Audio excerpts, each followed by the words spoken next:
Hello Horror Hounds, it's time once again to return to Elm Street, the Nightmare on Elm Street TV series, Freddy's Nightmares. We're on episode 4 of season 2, an episode called Photo Finish.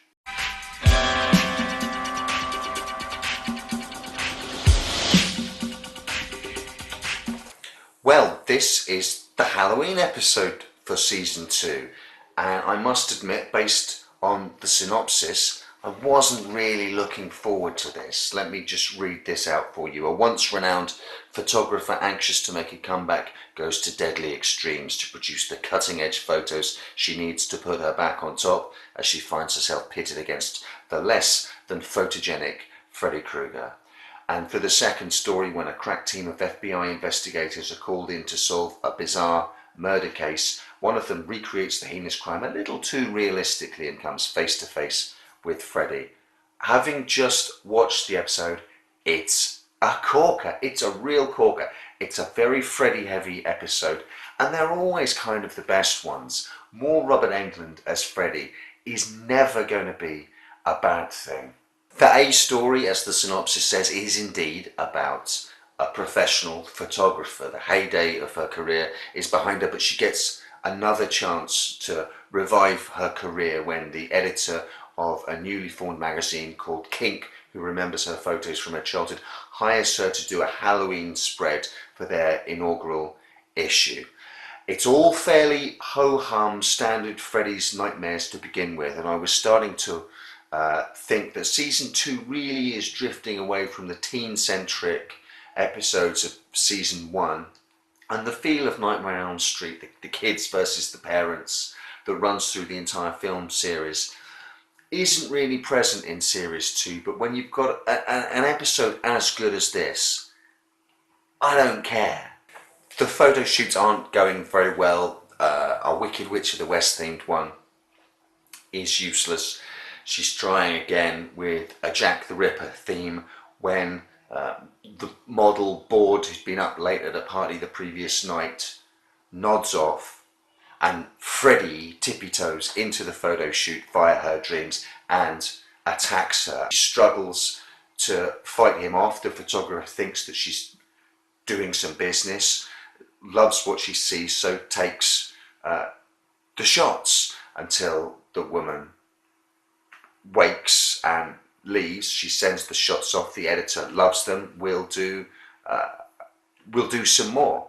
This time she sets up the next model in a coffin as a vampire with a stake, and she wants to try and recreate some of that kinetic energy and asks her to pretend that someone is trying to push the stake into her and pretend to fight them off. That particular model's been on a red-eye jet over and again whilst they're all setting up. The photographer says, okay, take 40 winks, take 5, catch up on some sleep. And again, Freddy turns up and attacks her with the stake, and the photographer takes more photos, loves what she's seeing, it's great. And Freddy plunges the stake through her stomach. One of the things that's great about this episode, I don't know if they're pulling out the stops because it's Halloween, is because this is a really bloody episode. She doesn't realise what's happened. She gets the photo sent off, then realises she's got a body to deal with. Then she finds out what the deal is. Freddy contacts her as she's asleep, makes a sort of Faustian pact with her. It's me in these photo shoots that are giving your photos the edge. You either let me in or you lose the gig. And she sells her soul and agrees to one more shoot, and it's a Cleopatra thing with a mummy in the background. The awesome little bit of dark humour is that the mummy is the body that she's trying to dispose of, that she's wrapped up for a prop for the next set.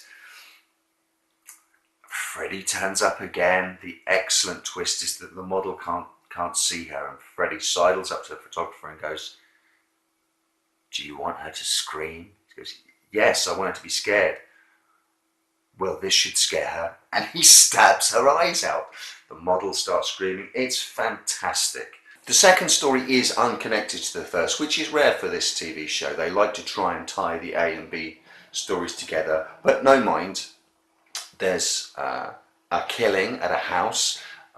mother shot dead at the door, believing it's trick-or-treaters, daughter shot dead upstairs, and the father in the study with his throat slashed and a ring of blood all around him.